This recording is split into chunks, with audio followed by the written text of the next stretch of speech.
Bonjour à toutes et bonjour à tous. Bienvenue dans cette nouvelle interview. C'est notre quatrième aujourd'hui. On a eu une petite pause d'une quinzaine de jours. Gérald était en province. Ça nous permet de nous retrouver aujourd'hui. Mais aujourd'hui, nous allons aborder avec toi, Gérald, un sujet qui nous touche particulièrement au niveau de la ville. Il y a eu beaucoup d'échos et on va parler des finances et de la gestion municipale du Bourget. Donc, la finance et la gestion municipale et la situation financière du Bourget impactent beaucoup la qualité de vie des habitants. Une gestion rigoureuse et transparente est donc essentielle pour assurer un développement qui soit équilibré, durable de la ville. Alors ma question, Gérald, c'est quel est ton avis sur l'état justement actuel de la finance de la ville et la situation financière donc, du Bourget suscite beaucoup d'inquiétudes. On a pu le voir par les différentes personnes que nous avons pu rencontrer. Donc, quelles en sont les principales causes et vraiment conséquences? Déjà, je vais un peu reprendre deux mots qui me paraissent importants quand tu parles de rigueur et de transparence. J'y rajouterai sérieux. Aujourd'hui, la situation des finances du Bourget, la situation financière est dégradée. C'est pas moi qui le dis. C'est le rapport de la Chambre régionale des comptes, la CRC. Et dans ces 68 pages, elle parle quand même de manque de suivi, manque de sincérité, situation financière dégradée, etc. J'en passe et des millions. Ça, c'est une situation et c'est un acte fort. C'est quelque chose qui est incontournable. Même si on voit aujourd'hui que quelques petites choses se font au Bourget, du style la peinture sur des bornes ou mettre des fleurs dans les bacs, c'est très bien. Donc il y a encore la possibilité de faire ça, mais nous n'avons plus ou pas assez de marge de manœuvre. Ce qui me gêne aussi dans tout cela, c'est... Alors je ne vais pas rentrer dans les chiffres, parce que les chiffres...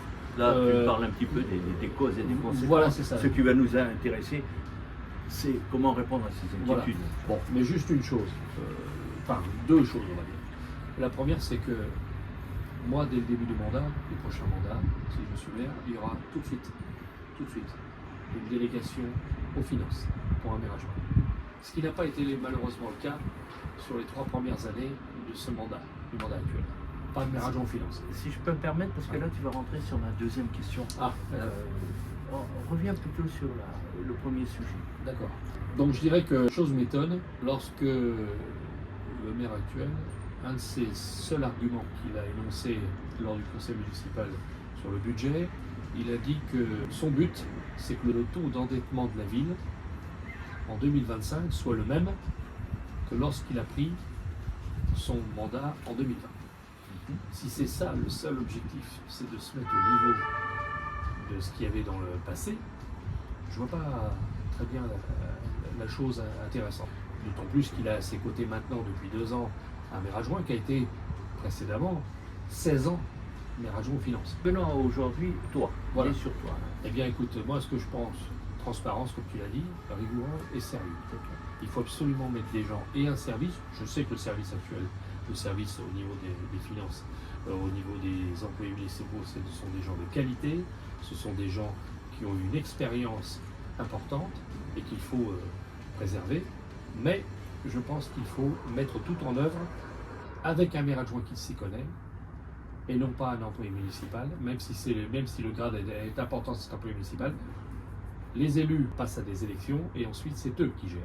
C'est eux qui... La gestion. Donc, Gérald, si je parle de la gestion. Tu m'amènes sur... Donc, on va passer, si tu en es d'accord, à la deuxième question, parce que tu me l'effleures depuis tout à l'heure, mais bon, je suis obligé de te la poser.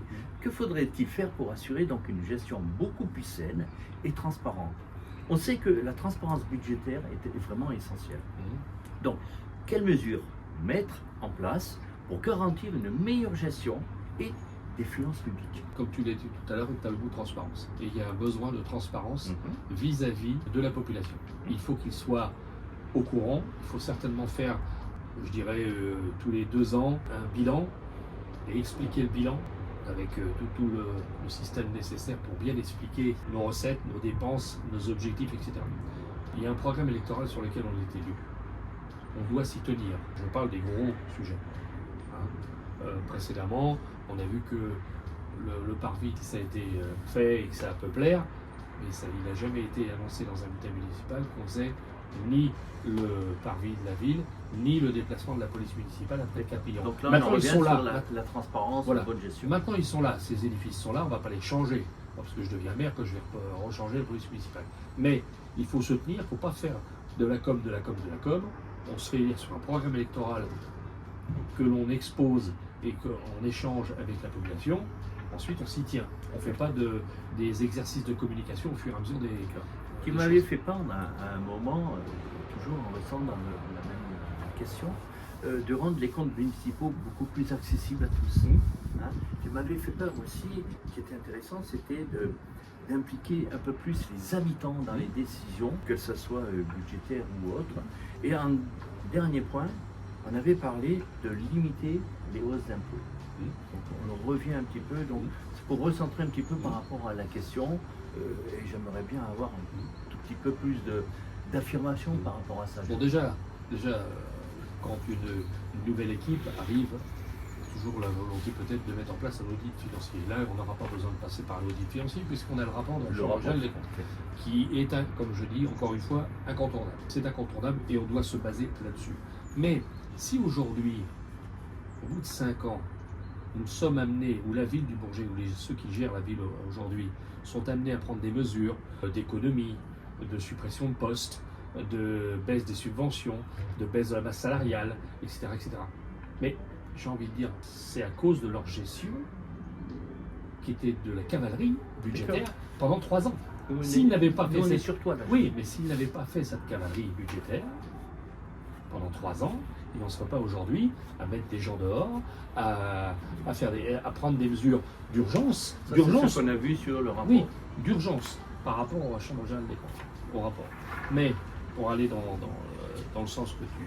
Oui, on est sur l'avenir. Il peut y avoir avoir le rétroviseur. Oui, le rétroviseur est très petit par brise. C'est vrai, mais de temps en temps, il faut aussi, sur des points particuliers, le rappeler parce que les choses passent, le temps avance et on ne s'aperçoit pas que ça fait quand même 5 ans. Ça fait plaisir. Non, c'est fait, c'est factuel. Tu parlais de la participation des Bourgetins.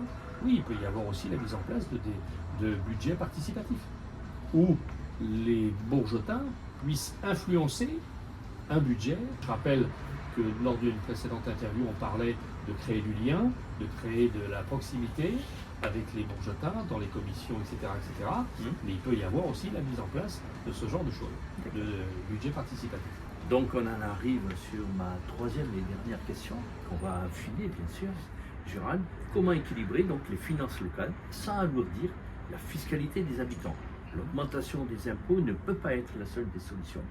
Donc, quelle alternative as-tu pour améliorer justement les finances sans pénaliser les Bourgetins? Il faut déjà passer par la refonte totale du fonctionnement au niveau mairie, du fonctionnement des services municipaux. Je pense aussi qu'il faut renégocier certains gros marchés qu'a la ville. Si on peut le faire et si on doit le faire, je fais un juste petit parallèle aussi, c'est que avec moi, il y aura un maire adjoint délégué au personnel. Pour le personnel, pour la formation, mais aussi pour avoir des gens compétents aux bonnes places et pour qu'ils soient efficaces vis-à-vis des Bourgetins. Tout ce genre de propositions, ça va dans le sens de, je dirais, plus de participation et d'ouverture et de transparence vis-à-vis de la population. Donc en tout cas, je te remercie et je tiens à remercier encore une autre fois les Bourgetins et les Bourgetines parce que, Gérald, il y a eu beaucoup de retours et le mot de la fin te revient. Oui. Bah écoutez, chers amis, chers Bourgetines, chers Bourgetins, je suis très heureux de reprendre les interviews avec Philippe. Il y a eu pas mal de retours à la fois sur la conception, à la fois sur le fond, sur la forme.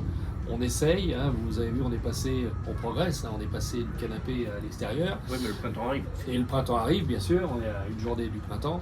Et donc je vous souhaite à tous une bonne continuation et puis continuez à nous suivre et continuez à nous envoyer vos messages. On y répondra comme d'habitude. Merci, au revoir.